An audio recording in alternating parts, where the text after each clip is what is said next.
So I've been building my Amazon KDP business for over 7 years now, making well over 7 figures from it, as well as reviewing thousands of other books, working with my students. And over time, I've noticed some patterns on what makes someone successful with Amazon KDP and what makes someone fail with this business. So in this video, I'll share with you exactly what I found and show you how you can succeed. So real quick, if you're in the channel, my name is Sean and I built a 7-figure publishing business that I sold, and now I'm building my new KDP account. So if you want no BS publishing advice from someone who's actually doing it, then make sure to subscribe. And if you want a free 80-minute masterclass on how to build a successful KDP business, besides what you'll learn in this video, then I also have another training. You guys can check it out in the description below. All right, let me show you how to win on Amazon KDP this year. So the very first thing you have to be really careful with is picking a niche. So when it comes to picking a niche, you got to make sure that it's a niche that you're passionate about, as well as there's demand to it. You got to have both, right?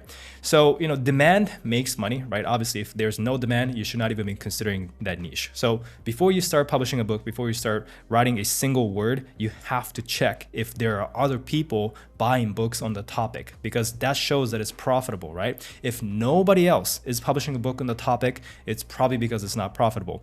And 9 times out of 10, you should probably not make a book on it. So you need that proof that there are other books selling, but that is demand, okay? Passion is what keeps you going. So yes, you can start making money, but if you're not passionate about the topic, it's probably not gonna get you, excited waking up every single day and working on this business, right?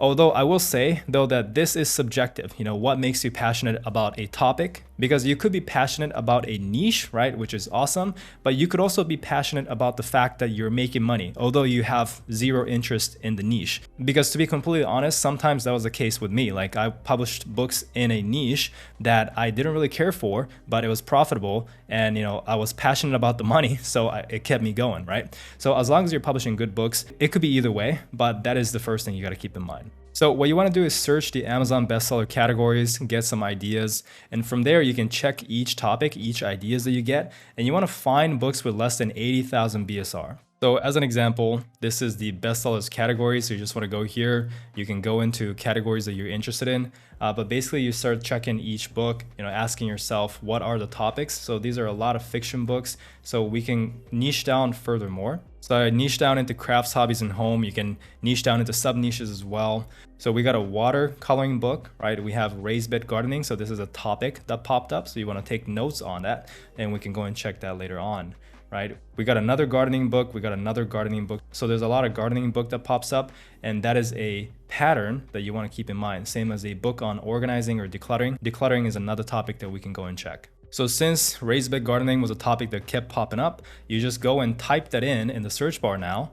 And then you want to check if there are other books on this topic below 80,000 BSR. So I have the BookBeam plugins. So not only does it tell me the bestsellers rank of the book, but also how much it's making. So if you guys want to check out BookBeam, the link is below this video. You don't have to get it though. It is a paid tool, but I personally think it's very, very useful. So BookBeam tells me that this is 1,231 in books. So it's way, way below 80,000, and that is why it's doing really well. Typically, if the book is about 80,000 BSR, it's doing an average of $500 a month, which is a good enough number to tell us that, okay, it's profitable. We can make at least $500 a month, right? And go and publish a book on it. So same as this one, this is doing $221 a day. This is doing $29 every single day, so $600 a month with low reviews and a bad review ratio. So that is also another good sign, is if a book is successful with a low review or bad review ratio, that is a really good sign that we don't need a lot of reviews to go and make money in this niche. So that is bonus points for the keyword raised bed gardening for beginners. So the next thing you want to consider is the type of books, right, that you want to publish. So people have different ways of categorizing this, but basically there's low content books, there's medium content books, and there are high content books. Low content are literally low in content. So we're talking journals, planners, very, very content inside the book. Medium content has a little more. So, something like puzzle books, trivia books, more content than low content, but less content than high content. High content is like a book that we just looked at, Raised Bed Gardening.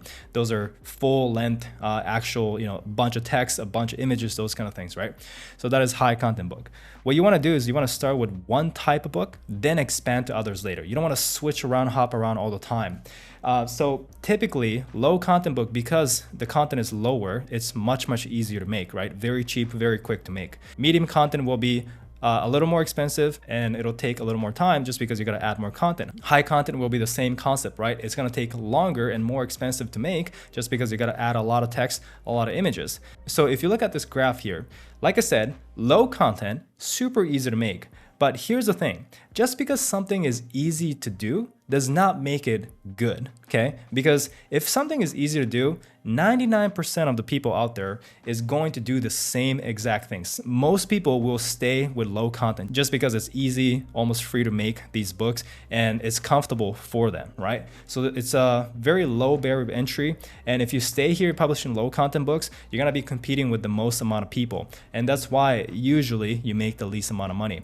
So then if you go and do something a little harder, right, which most people aren't willing to do, and you go and venture out into medium content books, now your competition is cut significantly, right? So typically you make more money, plus you can price your book higher and stuff like that. So you make more money there.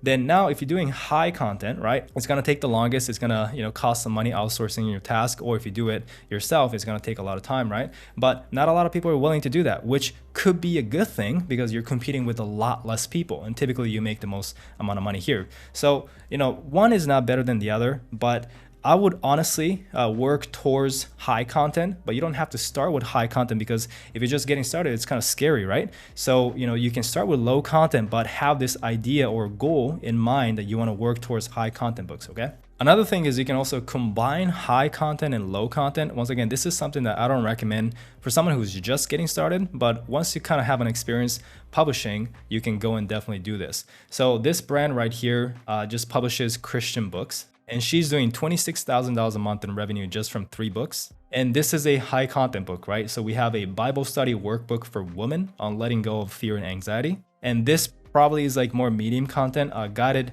Bible study reading plan to read the Bible in 52 weeks. And then we have a prayer journal. So this is like a typical low medium content book. So once again, you can combine it under a brand, but typically you want to start with one, get really good at it, and then you can go from there. This is an example of a medium content, specifically coloring book brand. And she's doing amazing. She's doing $192,000 a month in revenue. And it's just simple coloring books. So this is something you can make as well if you enjoy making these books. And if you enjoy making children's books, you can do something like Alicia Ortego here. She's crushing it with over $25,000 a month in revenue, probably around $40,000 or more if you count the other formats as well. So what you want to do is pick one type of book and get really, really good at creating those books before you go and venture out into making other types of books. The reason why is because even though these are all books that you can make through the Amazon KDP program, the way you make these books are completely different. The way you make low content books and the skills you need for it is different than the skills you need to make high content books or children's books. Low medium content books requires more design skills, right? As you can see, or you got to hire someone that's good at that. High content books are more text-based, so you have to get good at writing, or you gotta hire someone that's good at writing. So that's why you wanna be excellent in making one book type, not mediocre in all of it. The next thing you gotta keep in mind is your positioning. So you gotta decide on your positioning. Positioning is your unique selling point, right? Every single book you publish, you need a USP, so unique selling point. So the big question you gotta ask every single time is, how is your book different than others, right?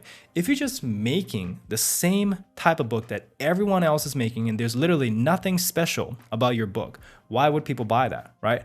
So you gotta ask yourself, once again, how's your book different than others? And why would people buy your book over others? Because if you have absolutely no unique selling point, then the only way to stand out is either you get more reviews, which takes time, right? It takes time to get more reviews than your competitors, or you have to price it lower. So a lot of people do this. They create the exact same book, nothing special, but then it's cheaper than everybody else, right? Then somebody else will come in and price it cheaper. And then now you got to price it even cheaper and cheaper and cheaper. And everybody's racing to the bottom and literally no one makes money. You don't want to do this. And the third way to stand out is better marketing, So you can have a book that's nothing special, but you can just market it better and you can definitely make sales, but this will cost time, cost money, right? Obviously you got to learn marketing. It's possible. I recommend everyone to learn marketing, but it's not the fastest way to stand out. So this is exactly what you don't want to do, right? You don't want to just publish a generic book in a generic keyword that everyone else is doing with the exact same design style, right?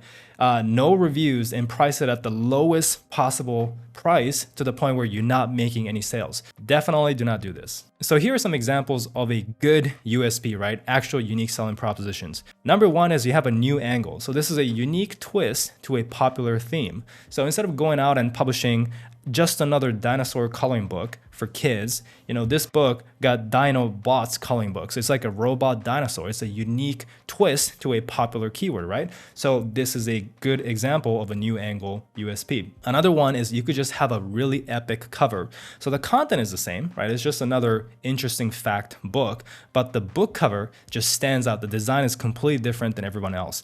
So, the content is the same, but better packaging. And this is how this pen name Jordan Moore just blew up, right? It's the same kind of trivia, random fact book, but his cover, this Einstein and his brain exploding with a bunch of things popping up. He was the very first guy who did that, and he became extremely successful. This book was literally #1 in the entire Amazon bookstore. So another USB example is just giving results fast, or promising fast results, right? So saving time is a huge value for the reader. So if all your competitors have complete guides, as an example, and you can't really do something more complete than complete guides, right? So instead you take a new approach like faster or simpler, right? So this one, personal finance quick start guide. This is a good competitive advantage you have to all the personal finance complete guides out there, because a lot of times people don't want a super in-depth book, right? They just want to get their results faster. So these quick start guides work really well. And with the exact same concept, if all your competitors have quick start guides, then you can come up with a complete guide, because that is your USP, right? Now you have a more in-depth, detailed book than others. So my point is, you gotta think of ways to stand out every single time. So most people just look at the best-selling book and they just rip it off, do the exact same thing, but with less reviews and a cheaper price. And that is not how you do it, right? Yes, you do have to model what's working. So you can take maybe, bits and pieces of what they do, that's good, but you gotta add your own unique twist to it. All right, the next one is be crystal clear on your audience. So you gotta really ask yourself, who is your audience, right? You want to create your customer avatar. So, are you creating books for men? Do you write books for women, girls, boys? Is it for kids, adults? Is it a certain religion, right? Or is it for people with certain interests? You got to be super clear on that. Let me show you some examples. So this person right here, Shannon Roberts, only publishes Christian books, right? Basically prayer journals for teen girls, prayer journal for women, and just basically those kind of books. And she does extremely well. She makes $94,000 a month just from paperback, right? Not counting Kindle and Spiralbound. Spiralbound also does another $36,000. So she's doing over $140,000 a month in revenue, which is insane. This is another example, fantastical bedtime stories for stressed out adults. So your audience is specifically stressed out adults, right? And this book is for that. This is another example. So this pen name specializes in creating horror books, right? So horror coloring books, horror word search, serial killer word search, whatever. So, horror lovers would love these kind of books. But it would be weird if you go and publish one book on freak of beauty horror coloring book for adults, and then the next book you go and publish a prayer journal for teen girls, right? It just does not mix. And that's why you got to be super clear on who your customer is and only publish books that they would enjoy, okay? And nothing else. And obviously that is for under one pen name. So if you want to go and publish a different kind of book, you can create a new pen name and do that again, because you can create unlimited amount of pen name. But my point is, it kind of ties back into this slide right here, where I say the rule of 3, okay? So you don't want to give up on a niche until you publish 3 books on it and it all flops. So let's say you decide that horror coloring book is the niche that you want to build. That's your audience, right? You want to publish at least 3 books on it. And if all 3 books flop, it does not do well, then you can go and test out something else. But until you publish 3 books, you don't know if it's the book that you publish that's the issue or if it's the topic, right? Is it that the horror coloring book niche is just not profitable, or is it simply that you didn't publish a book that's good enough? So once again, if you tried just once or twice, you don't know if it's the niche or if your book was simply not good. So you want to keep improving your craft at every single book, and you want to ask yourself honestly, is my book genuinely as good as what's currently on the market? Which brings me to the next tip, which is to get better every single time, right? Because your first book will suck. Like there's no avoiding it, It's just a part of the business, and you want to improve your next book based on feedback. When I say feedback, it's book reviews. So what people say in the reviews, what they like, what they didn't like, you want to incorporate that and then make the next book better. Okay, so it's a skill that takes practice, but you can learn this. It's just trial and error. So the next tip for you guys is that you guys have to understand that keyword and your book cover is literally the most important thing if you want to make money, okay? In order of priority on what is the most important thing in this business is profitable keywords as number one. Like, you can have the most amazing book cover, you can have 2,000 reviews, you can have an amazing title, right? You can have an epic A+ content description, everything. But if it's not in a profitable keyword, you will never make money, okay? Compared to that, if you actually have a good keyword, your book cover can kind of be bad. You can have low reviews, bad title, A+ content, everything, and your book can still sell just because there's demand on that keyword. So it's that important, okay? So in order of priority, once again, profitable keyword, number one, and then the book cover. In terms of the book listing, right, the packaging, it probably carries 80 to 90% of the sales, okay? From there, it's the reviews, then the title, A+ content. The book cover is actually higher than the reviews, because if you have an epic, amazing book cover, even if you have lower reviews than your competitors, people will still buy it just because the book cover is so beautiful, okay? So it's so important. So you definitely want to take this down, like literally note this down, and just remember keywords and book cover. That's the two things. If you can just master these two things, you will do really well in this business, okay? So this goes back to what I always talk about, is that people design book covers themselves on Canva, right? And they do it for free, which is fine if you're good at designing, right? But if you suck at designing, or if you're just getting started, you better learn how to do it. Or if you don't want to do that, then you better outsource it to someone who's good at designing. Because once again, it's the most important step. Like, you don't want to try and save some money when you can outsource this to a professional for literally 10, 20, 30 bucks and get a pretty decent book cover. So if you're gonna outsource anything, that should be the first thing. So in terms of outsourcing your book cover, Fiverr is the best way, the easiest way to do so.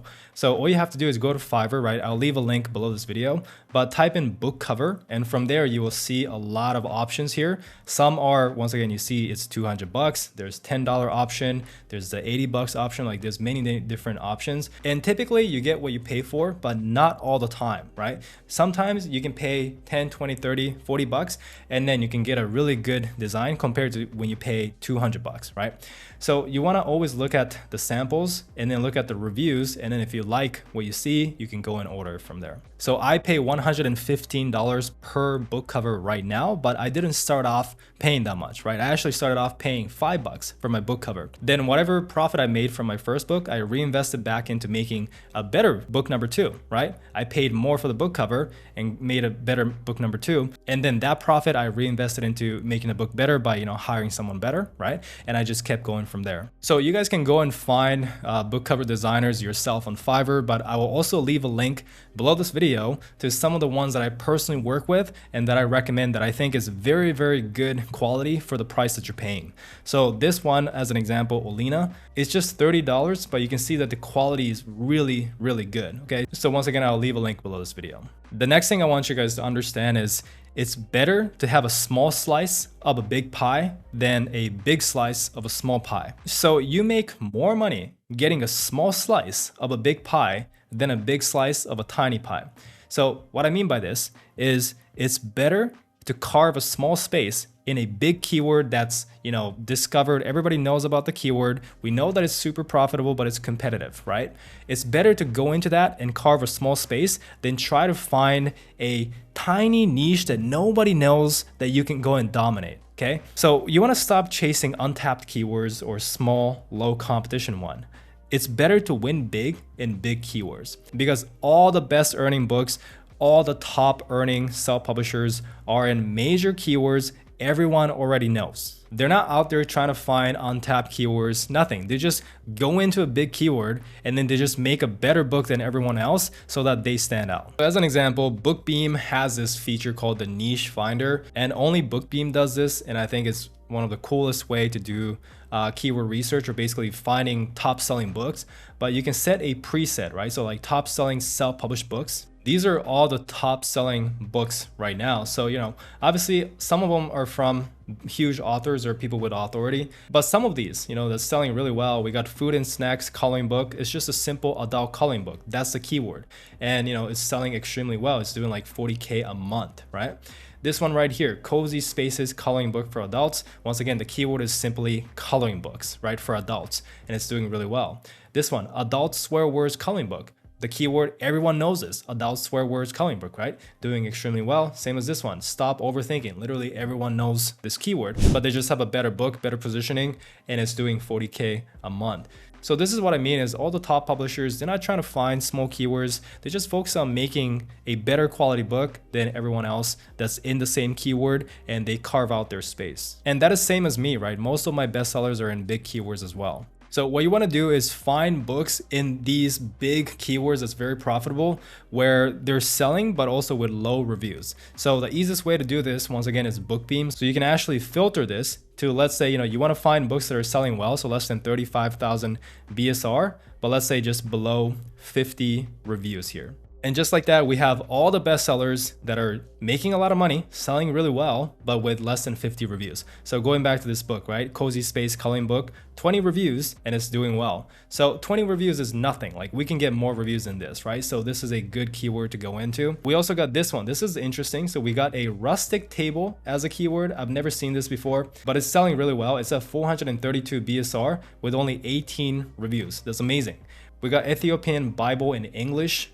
Complete 88 books, which is pretty crazy because it's at 840 BSR with just 9 reviews. So as long as you can find even just one of these books where, it's selling in a big keyword with just low reviews, then that is a good sign that you can come in and you don't need a ton of reviews to compete. All right, and the final tip is you have to take advantage of the honeymoon period. So once you publish a book, the first 30 days, Amazon gives you preferential treatment. It'll show your book to more people to test if the book actually sells or not. So this is called the honeymoon period. Once again, it lasts for 30 days. And it's very, very important that you take advantage of this, right? And show Amazon that your book gets reviews and sales so that they can go and push it to more people. If you don't do this, if you literally upload, forget, do nothing, then it just tells Amazon that no one wants your book, right? So then they will go and drop it to page 2, 3, 4, 5, 10, 20 till no one sees it again. So it's very, very important. Once again, the first 30 days, you achieve a low BSR and collect reviews. This is called launching the book, right? So book launch is very important.